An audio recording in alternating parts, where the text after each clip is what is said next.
I have said, ye are gods, and all of you are children of the Most High.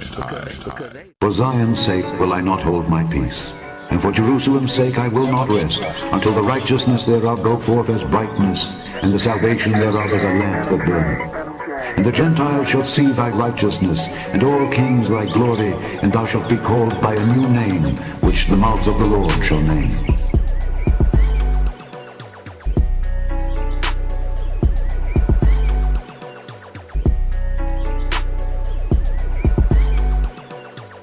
Shalom. First and foremost, I want to give all praises, honor, and glory to Yahweh, Bahasham, Yahushai, Bahasham, Racha Kodesh. Double honors to the elders and the apostles of Great Millstone, and peace and blessings to the elect. All right, I wanted to do this video, dealing with, a quick exhortation. All right, to remember, all right, what exactly we're fighting for, and to keep on fighting, and going harder. Now, on my way home today, I was walking around and, just meditating, and usually I look up in the skies and the heavens. All right. And, sometimes you'll see a chariot, or just when there's no chemtrails up in there, you see the clear skies. It's peaceful. For me, it is, and it's like calming, and then you look back down, and as you look back down and your eyes hit the buildings, the top of the buildings coming on down, to the people. All right. And then to the, to the trash that you basically see. Then the remembrance of the affliction comes right back. You're like, damn, man, that shit whack. But nonetheless, it's also a reminder, a constant reminder, to stay hungry, to stay on fire, because there's a reason the Lord put us in these conditions he put us in. Now, every individual is different, okay, and we go through different things. We all catch hell different ways, Overall, it's the same, but it's different for everybody, and you notice that we all, to an extent, have some form of a thorn in our side, like Paul did, and that's whether it's a physical infirmity or financial, whatever the case may be, but the point is to keep us, all right, in the spirit of, as Apostle Tahar coined it, hastening, onto the coming of the day of Yahweh Ba'ashem Yahushai. All right, and the Lord does that. Okay, because think of it like this: if you ate once and you would never get hungry ever again, you wouldn't desire, you wouldn't have to work for food. You wouldn't desire food like that. All right, but the Lord wants us to desire the kingdom. He wants us to desire to get out of here, and so He keeps us. He'll give you benefits here and there. All right, but if you're in the right spirit, you realize that it's never enough, and not in a greedy way, but in a way of, no matter what you get here in Babylon, or, anywhere in the world for that matter of fact, you can be the richest man on the planet Earth. But if you are of the elect, deep down inside, you're going to know that it's not enough. It's never enough, because it's not the kingdom of heaven. All right. We want absolute freedom. We want absolute joy, absolute power. Okay. We want perfection on earth. That is the kingdom of heaven. That's what we want. And in an imperfect world, as imperfect creatures on the flesh, no matter what you get here, it's not going to be perfect. Why? Because it's not going to be in the kingdom. And so it isn't until we actually get there that we're going to be satisfied. Okay, but even in that, the Lord is He's going to open up, it's going to be a new world. All right, the kingdom of heaven is going to be a completely new world. A new age, everything is going to be new. All right. The foundational core of it, the concepts of how things work will be similar, but it'll be on a whole nother level. All right. Now, this is the book of Hebrews, chapter 13, verse 14. And it says, "For here we have no continuing city, but we seek one to come." Now, Paul writing this to the Hebrews, all right, you understand that back then, the world wasn't as bad as it is now. Now is one of the worst, really the worst time. Okay. And even then, Paul was saying it, that we didn't have a continuing city back then. All right. Even in the time of King Solomon's rulership, it still wasn't enough. You know, as glorious as it was, it still wasn't enough. Why? Because it wasn't the kingdom of heaven. All right, now let's see. Oh, this is interesting. All right, let me actually look up the word city. I believe it's polis. Yeah, Greek polis. And it says here, one of the definitions for city, all right, the continuing city is the heavenly Jerusalem. All right. It says of the visible capital in the heavenly kingdom to come down to earth after the renovation of the world by fire. All right, now we understand that the capital, all right, or Jerusalem, that definition was referring back to Revelation, the 21st chapter, which John, it wasn't the actual city that came down from God out of heaven. That was representing the elect, okay, because Jerusalem is not Jerusalem without the people. And as the land is still there, but it's not complete. You know, and there's a scripture where it says that the Lord did not choose the people for the land's sake, but the land for the people's sake. Okay, so that's why he gave us that land, because that's the best. Really, that land is the best land. All right. But it requires us to be in a certain condition, all right, a certain state, and a certain people to be there for it to really show forth its fruits. And that's really what the earth was made to be, a paradise. Okay, but it's under certain conditions that we will get to experience that paradise. And those conditions start with the destruction of this system and the return of our Lord and Savior, Yahushua HaMashiach. All right, so as Paul said, we don't have a continuing city here. Because even in our own land, we were driven out of that land. And if you notice, we've basically been like pilgrims upon the earth. All right, if you go, let's say we start at Abraham, leaving Ur of the Chaldees, going into the land of Canaan. Then we went down into Egypt, came back into Canaan. Then the northern kingdom got, scattered, okay, taken over there to Assyria. Then they came to the Americas. Then we got taken over to Babylon. Then, we got split amongst the provinces of the Medo-Persians. Then some of us came back. Then the Greeks came, scattered some of us. You had Jake all up in Europe. So we've constantly been everywhere, Then the Romans came. Then you had 70 AD. And then, boom, we got taken out the land. We went to Africa. Now we're here in America. Now we're all over the world. We don't have a continuing city. We don't have somewhere where we just dwell, because everywhere we go, because of these curses, we're being chased, we're being persecuted, we're being taken out of our comfort. And rightfully so, because the Lord did say what would happen if we broke those laws.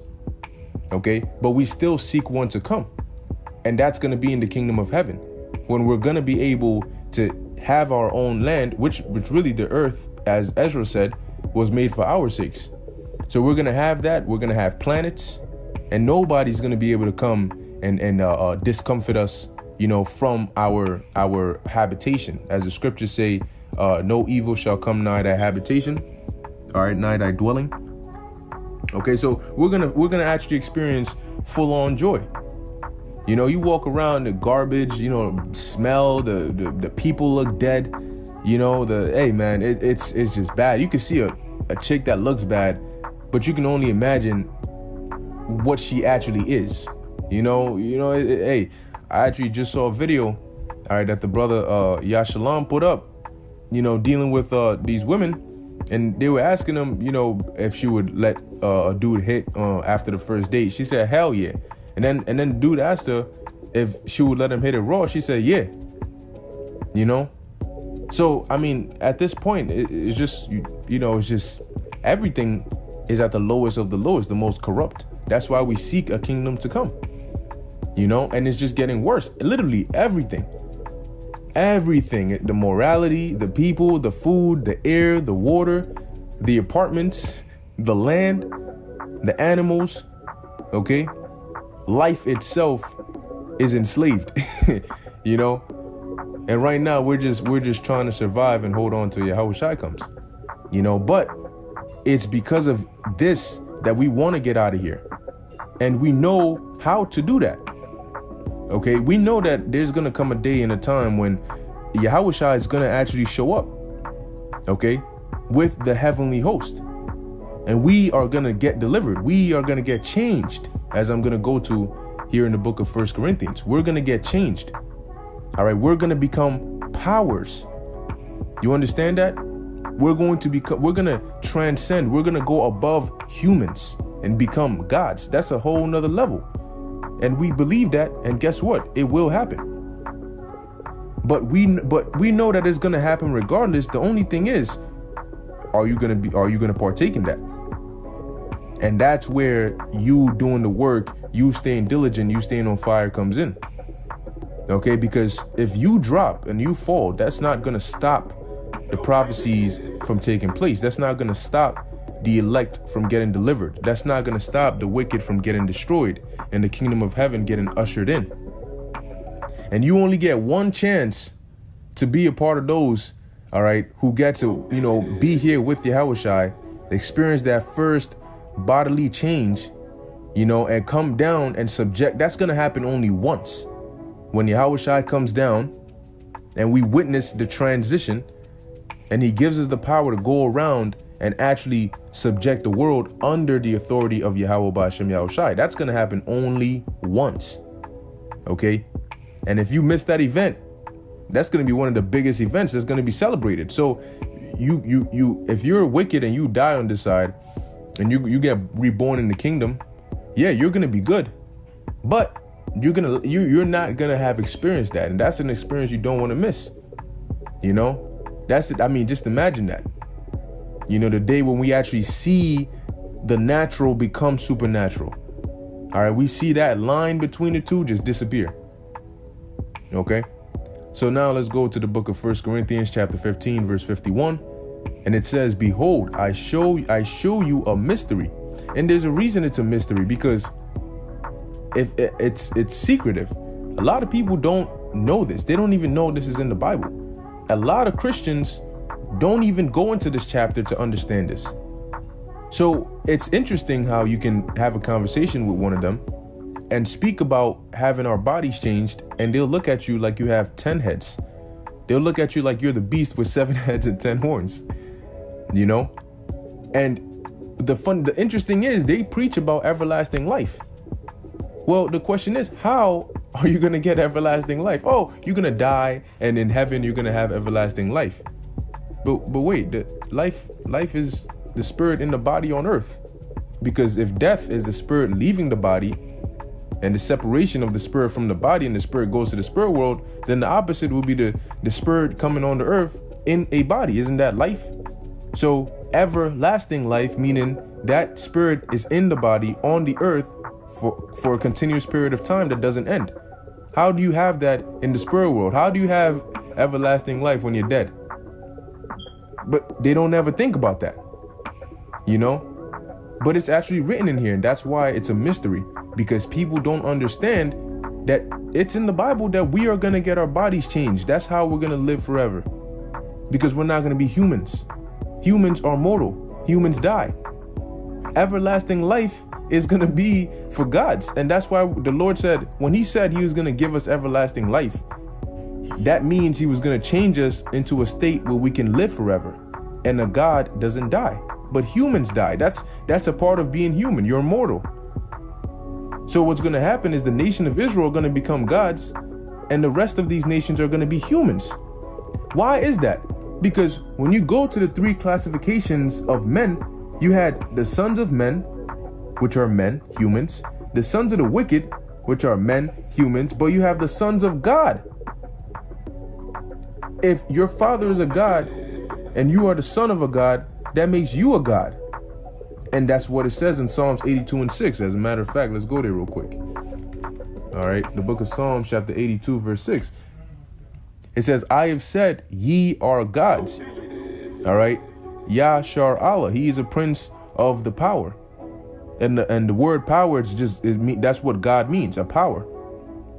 It says, and all of you are children of the Most High. Okay. So guess what? The time is coming, as we're about to read, 1 Corinthians 15 and 51. Behold, I show you a mystery. We shall not all sleep, meaning we're not all going to die, but we shall all be changed, because you're going to have some members of the elect that will die. Some are already dead, all right, and are in the spirit world, okay? But you're going to have some that are martyred on this side, okay, for the testimony of Yahushua. But you're going to have some that are going to remain alive and see the coming of the Lord, all right, in the flesh. But regardless of those that have died or those that do die, as martyrs, or those that are alive, all of us are going to be changed, okay? Meaning that, what we're about to read it, verse 52, in a moment, in a twinkling of an eye. So it's going to be very quick, okay? At the last trump, for the trumpet shall sound, and the dead shall be raised incorruptible, and we shall be changed. So what's going to happen is you're going to have even those that died, they're going to be brought back. The scriptures talk about the earth is going to cast out the dead. So you're going to have some that are going to be brought back to be destroyed by those missiles, but you're going to have some that are going to be brought back to go up into those chariots with those new bodies. That's what it means by raised incorruptible, meaning they're no longer going to be humans. They're going to become gods. And that means we're not going to be corruptible. We're going to be perfect. Okay? We're going to, when we you talk about vibrations, you talk about vibes, you talk about elements, we talk about power and spiritual power. We're actually going to understand those things. Okay? And in understanding those things, we're going to be able to manipulate, utilize, enhance, and incorporate all of this, into whatever we want. Okay? And it's not going to be far-fetched. It's going to be normal to us. That's a part of being incorruptible. Now, the best part of it is the transition. Now, you ever heard the saying, food tastes better when you're hungry? That's exactly what it is. We are hungry right now. We've never experienced something like what we're reading of right now that we're about to experience. Lord willing, we endure unto the end. So when we do experience something like this, it's going to be like your first high. Like, it's going to be like just completely, maybe that wasn't the best example, but what I mean, you know what I mean? It's going to be like that first time. Just imagine what that feels like, imagine what that feels like. So you get excited, you get a brand new car, you sit in a brand new car, you grab the steering wheel and it smells new, it's all yours. Well, we're going to have a brand new body. And you're just putting aside even the things we're going to be able to do in the body, just to feel the feel of a new body, being inside a new body. Imagine what that's like, man, that's going to be something that's worth fighting for. That's worth dying for, and then you go into the things that we're going to be able to do, and we're going to be unmatched, righteously so. And that's why I said we're going to have absolute joy, absolute power. And we don't even know. Look, man, you could really, you could have this new body and spend all of eternity figuring out new things you can even do. Because right now we don't know the full capabilities of, people don't even know the full capabilities of the human body, of the human brain.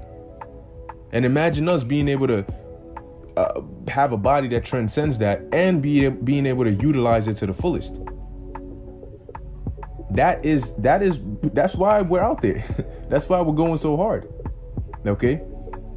It says, 1 Corinthians 15 and 53, for this corruptible must put on incorruption, and this mortal must put on immortality. And there's a must, because the position we're going to be put in, the things we're going to experience, no mortal can experience that and be fine. We need to be immortal. That's the only way we can actually, fulfill these things. We can actually enjoy these things. Okay. Verse 54. So when this corruptible shall have put on incorruption, and this mortal shall have put on immortality, then shall be brought to pass the saying that is written, death is swallowed up in victory. Imagine that, not being able to get hurt. You get infirmities, and you see, we infirmities sound trivial until you actually you have one. Whatever sickness it is, and it just sucks, especially if it's one that it's able to knock you down. It sucks, man. It sucks. Okay. And never having to experience that anymore. No pain, no suffering, whether physical or emotional, none of that. Just joy, absolute happiness. What's that feel like? I don't know. You know, over here you get temporal relief. You don't get joy or happiness. You get temporal relief. The closest we'll get to actual joy is when we meditate on the scriptures, or when we see spiritual things coming to pass. But even that, we're not able to fully, experience that in itself. All right. Yeah, me out there. All right. So, moving on. This is verse 55. It says, "O death, where is thy sting? O grave, where is thy victory?" See, that's death and the grave are not going to have any power over us. Okay. Verse 56, "The sting of death is sin, and the strength of sin is the law. But thanks be to the Most High, which giveth us the victory through our Lord Yahushua HaMashiach." Verse 58, "Therefore, my brethren, or my beloved brethren, be ye steadfast, unmovable, always abounding in the work of the Lord, for as much as ye know that your labor is not in vain in the Lord." And you know that because Paul just told us what we're going to get. So don't be unmovable. Nothing should faze you. Nothing should shake you from this desire, this ambition, this path that we're on. Okay, and that's having that mindset allows you to give all diligence to make your calling and election sure. When you're feeling down and you don't really feel in the spirit, you meditate on spiritual things. Meditate on what to get, on what's coming. What do you want? What would you like in the kingdom? What's your most happiest fantasy you imagine in the kingdom? Meditate on that, and you'll see that instantly. You're gonna have that feeling of hasting onto the the return of the Lord, and in that you're gonna that spirit is gonna get up in you. You're gonna get fired up, okay, and you're gonna do what you got to do, okay, because doing the works is sort of like the closest way we can get to the kingdom, So it's almost like each time you do it, you're one step closer. Okay, so I have only a couple of more. This is the book of 1 Corinthians 9:25. It says, "And every man that striveth for the mastery is temperate in all things. Now they do it to obtain a corruptible crown, but we an incorruptible." Imagine that. You got people that work so much harder in this world for a vain corruptible crown. We're working for immortality. We are working for an eternal legacy. This is what you're working for. You're working for a spot. You're fighting for a spot, an eternal spot. Okay, so keep that in mind. And whatever spot you get, nobody can ever take that spot from you. Okay. But if it's a spot that you might not be the happiest in, even though you're still going to be happy, you can't change that. So keep that in mind, man. Okay. And I mean, honestly speaking, if you want to compare the work we're doing to the reward we're going to get, this is not fair to Yahweh B'Shem Yahushai. All right. To put it raw, this is like almost like we're ripping off the Lord. Because if you mean to tell me that we got to learn the scriptures, know what you have to do, don't do the things that the Lord doesn't want you to do, go out there and teach, do these videos, and depending on what lot you're in, just do what it is the Lord requires of you, which is really beneficial for your life. But just doing that alone, is going to give you everything we just read here, and then more. It's going to give you your craziest desire. What? Think about that. And when you passionately do the work of the Lord, it becomes a lifestyle. And at that point, it becomes even that much more easier because it becomes you. And then now it becomes, well, all I got to do is live my life and I can, get all these things the Lord has promised me. If you make living this truth your life, then all you're doing is living your life. And in return, you're going to get all these eternal rewards. So do you see how this is really a ripoff to the Lord? Because this is like the Lord is literally saying, hey, like this is here, just take the kingdom. Literally, here, just take the kingdom. This is what you have to do. This is how to do it.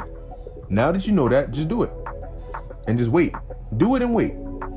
Okay?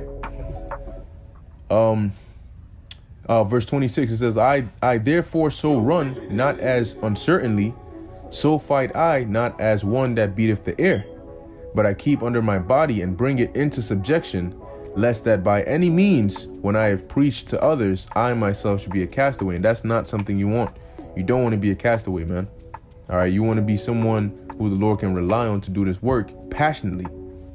Okay, so lastly, this is the book of 2 Corinthians chapter 4, verse 17. It says, for our light affliction, which is but for a moment, because what we're going through now in comparison to the kingdom, this is a moment. This is it, like that. Worketh for us a far more exceeding and eternal weight of glory. Okay, remember that. This isn't carnal riches. This isn't worldly blessings. This is eternal. Okay, this is eternal, man. Verse 18, while we look not at the things which are seen, but at the things which are not seen. For the things which are seen are temporal, but the things which are not seen are eternal. And that's what we want. All right, we want the eternal blessing. Okay, so keep that in mind and meditate upon that, and let that spark that fire in you, you know. And if you're already on fire, get hotter. If you're already hot, stay hot, you know.